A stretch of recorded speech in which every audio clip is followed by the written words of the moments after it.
کرم اللہ تعالی وجہہ الکریم نے اس دیہاتی کے پوچھنے پر بتایا کہ اگر تو جاننا چاہتا ہے کہ سچوں کی توبہ کیا ہے تو آپ نے بتایا جس توبہ میں 6 چیزیں پائی جائیں. کتنی؟ بولیے. 6 چیزیں پائی جائیں وہ سچوں کی توبہ ہے.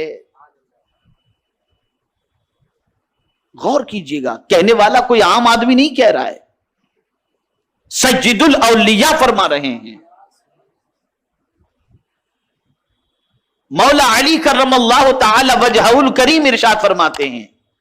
اب وہ 6 چیزیں آپ سماعت فرما لیں. پہلی چیز، مولا علی کرم اللہ تعالی وجہہ الکریم ارشاد فرماتے ہیں جو گناہ پہلے ہو چکے ہیں ان پر ندامت و شرمندگی.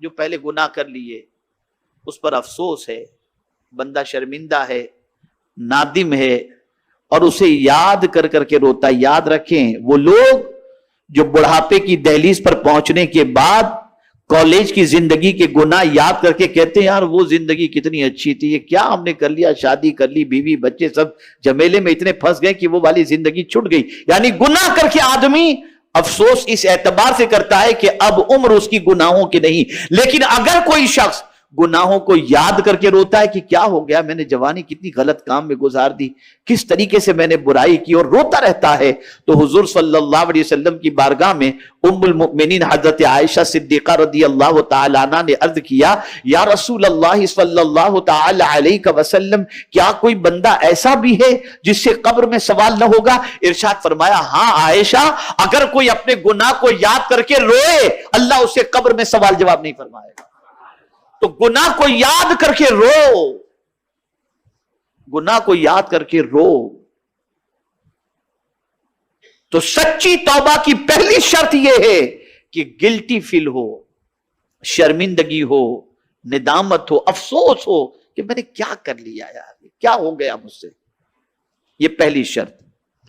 میرے پیارے آقا صلی اللہ تعالی علیہ وسلم کے پیارے دیوانوں، اب سچی توبہ کی دوسری شرط سماعت فرمائیں. جو فرض ادا نہیں ہوئے ان کی قضا.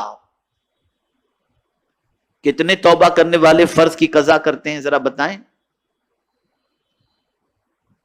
ہیں کچھ آج بھی مسلمان الحمدللہ، ہم جانتے ہیں ان کو کہ روزانہ 2-3 1 دن 4 دن کی نماز جو پہلے قضا ہو چکی تھی اپنی نمازوں کے ساتھ 2-3 دن کی نماز قضا پڑھ لیتے ہیں. تو سچی توبہ یہ ہے کہ فرض کی قضا کرو. جو نمازیں چھوٹ چکی ہیں، جو روزے چھوٹ چکے ہیں ان کی قضا کرو، جلدی سے اس فرض کو ادا کرو. یہ ہے سچی توبہ، یہ ہے سچی توبہ.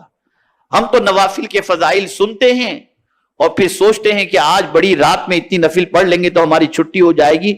الحمدللہ میں نے ماہ رجب کی فضیلت پر ایک ریکارڈنگ میں نے کی ہے، مطلب میری ریکارڈنگ ایک کلپ وائرل ہوئی، اس پہ میں نے تاکید کی ہے، خاص طور پر تاکید.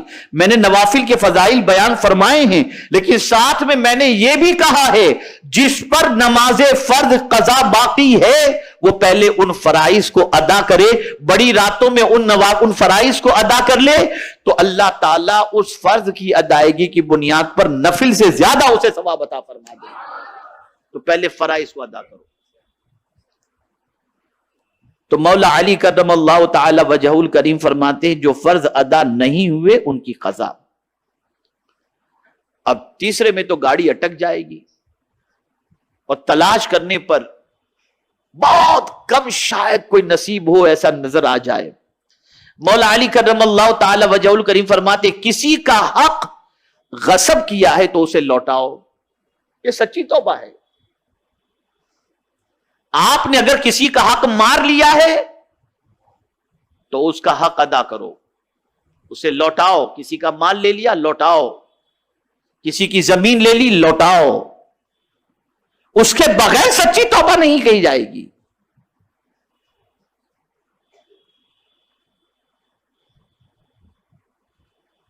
یہ مولا علی کرم اللہ تعالی وجہہ الکریم سچی توبہ کے بارے میں. اور یہاں میں آپ کو بتا دوں میرے آقا کی رحمت کا بھی تو کیا کہنا، سبحان اللہ.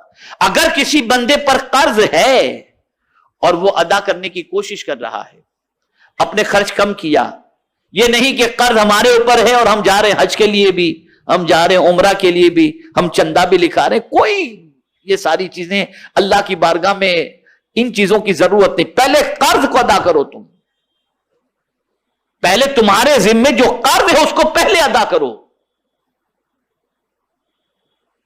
اب کسی پر قرض ہے اور وہ قرض ادا کرنے کی کوشش میں لگا ہوا ہے، اور میں ایسے کچھ لوگوں کو جانتا بھی ہوں کہ جنہوں نے قرض لیا تھا اور ان کے پاس ادا کرنے کی طاقت نہیں تھی، لیکن محنت کی انہوں نے اور پہلی فرصت میں انہوں نے قرض ادا کرنے کی کوشش کی. واللہ جب انہوں نے قرض ادا کر دیا تو اللہ نے ان کی روزی میں اور برکتیں عطا فرما دی. نیت اچھی رکھو. لیکن اگر کوئی شخص محنت کر رہا ہے، قرض بہت بڑھ گیا لیکن دینے کی طاقت نہیں ہے، کوشش کر رہا ہے، چھوٹا چھوٹا بھی دے رہا ہے کیسے بھی کر کے، کوئی فضول خرچی نہیں کرتا، اور اس کے بعد اس کا انتقال ہو گیا، تو حضور صلی اللہ علیہ وسلم فرماتے ہیں اس کے قرض کی ذمہ داری میرے سر پر. قیامت کے دن جس کا قرض اس کے سر پر ہوگا میں اس کو راضی کر لوں گا، اس لیے کہ اس کی بساط میں تھا، اتنی کوشش کی اس نے، لیکن نہیں دے سکا. نیت تھی اس کی دینے کی، نیت تھی. تو مولا علی کرم اللہ تعالی وجہہ الکریم نے ارشاد فرمایا کسی کا حق غصب کیا ہے تو اسے لوٹاؤ. زمین غصب کی ہے لوٹا دو، مال غصب کیا ہے لوٹا دو. اب صرف اسی پر اکتفا نہیں، اب چوتھی بات مولا علی کرم اللہ تعالی وجہہ الکریم فرماتے ہیں جس سے لڑائی جھگڑا کیا ہے تو اس سے معافی مانگو، اس سے معافی مانگو. یہ سچی توبہ ہے. جس سے لڑائی جھگڑا کیا اس سے معافی مانگو جا کر. یہ نہیں کہ واٹس ایپ کے اوپر میسج کر دیا پھر دیکھتے رہو کہ پڑھا کہ نہیں پڑھا، معاف کیا کہ نہیں کیا، وہ نہیں. جاؤ جا کر اس سے معافی مانگو. اور اگر کوئی تمہارے پاس معافی مانگنے کے لیے آئے تو رسول رحمت صلی اللہ علیہ وسلم کے ارشاد کا مفہوم ہے کہ تمہارا پرسنل معاملہ ہے، ذاتی معاملہ ہے، اور تم سے کوئی معافی مانگنے کے لیے آئے، سرکار فرماتے ہیں صلی اللہ علیہ وسلم تو معاف کر دینا چاہیے. اور اگر کوئی اکڑ گیا معاف نہیں کر رہا تو حضور صلی اللہ علیہ وسلم فرماتے ہیں قیامت کے دن وہ میرے حوض کوثر پر نہ آئے. قیامت کے دن وہ میرے حوض کوثر پر نہ آئے. اعلی حضرت عظیم البرکت امام عشق و محبت ہر 15ویں شب کو 14 تاریخ کو 15ویں شب کے آنے سے پہلے بریلی شریف کے لوگوں کو اپنے گھر بلاتے تھے اور فرماتے تھے تم ایک دوسرے کو معاف کرو. یہ اعلی حضرت کا معمول تھا، ایک دوسرے سے معافی تلافی کرواتے. تو مولا علی کرم اللہ تعالی وجہہ الکریم ارشاد فرماتے جس سے لڑائی جھگڑا کیا ہے تو اس سے معافی مانگو. اور آج معافی مانگ لو، یہ آسان ہے اور سستا سودا ہے. قیامت کے دن اگر وہ تمہارے سے حق طلب کیا تو ساری نیکیاں گئیں، سب ختم. اس لیے دنیا ہی کے اندر یہ سارے کام کر لینا چاہیے. سچی توبہ کی شرط ہے یہ، چوتھی شرط. 5ویں شرط پختہ عزم کرو کہ آئندہ گناہ نہ کروں گا. اب پکا ارادہ کر لو کہ نہیں کروں گا، اور میں تو پختہ عزم کرو کہ آئندہ گناہ نہ کروں گا. لیکن یہ ہے ٹف، یہ عزم کر کے قائم رہنا یہ ٹف ہے. تو قربان جائیے مولا علی کرم اللہ تعالی وجہہ الکریم نے اس کے بعد جو فرمایا، آخری جو شرط بتائی ہے نا، اسے سماعت فرمائے. ارشاد فرماتے ہیں جس طرح تو نے اپنے نفس کو بدکاریوں سے موٹا کیا، اسی طرح اب اللہ کی اطاعت میں اسے محنت و مشقت میں ڈالو.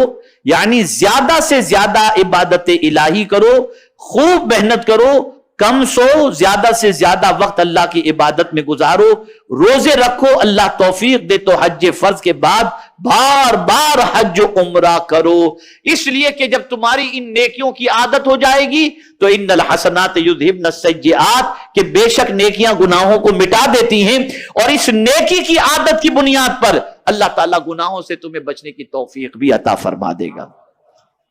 یہ 6 شرطیں مولا علی کرم اللہ تعالی وجہہ الکریم نے سچی توبہ کی بتائیں.